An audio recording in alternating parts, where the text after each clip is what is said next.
Apparently, there is a catch-22 when it comes to producing a new musical. So, I have a script that's complete. I have collaborators in place. I have a grant-supported reading scheduled for September 13th. So the real question is, what do I need to do to propel this project forward? One might think that if you have a good musical, that a theater is going to want to produce it. But it is not that simple. You have to actually think about what it is to be a producer on the theatrical side of things. You only have a limited amount of spots available in your season. Typically, you're going to use proven titles. And if you are doing new works, you may have one spot available for a new work. And a lot of theaters have resident playwrights. They have artists that they've already scouted maybe 2-3 years in advance. So to be the new guy on the block can be complicated. It can be hard to get in through the door. A lot of times it helps to have an agent. But in order to get an agent, you have to have a production.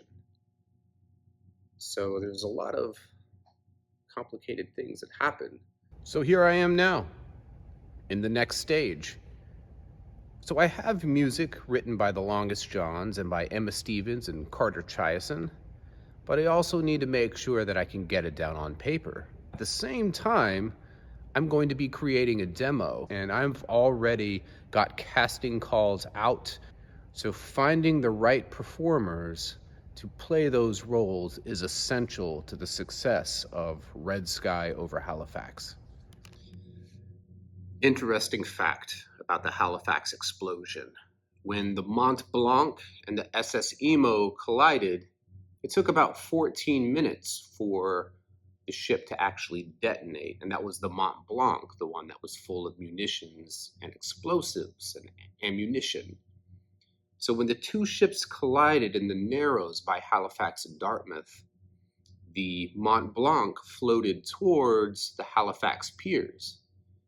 And the French sailors that were on that ship abandoned ship immediately. They were told on the way up from New York that they weren't to even smoke cigarettes on that trip.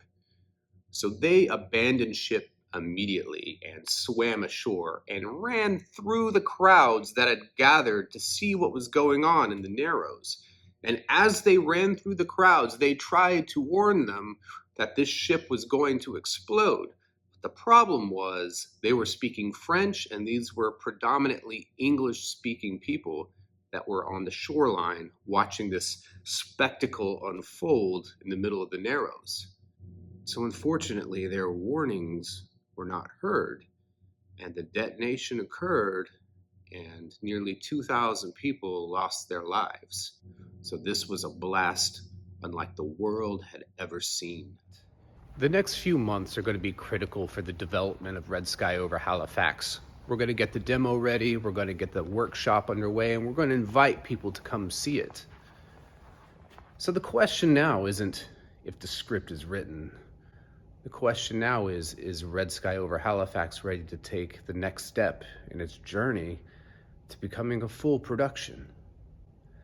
And again, I'm just going to tell you, you only live once. So if you have an idea, if you have a passion, you have something that you want to do, make it happen.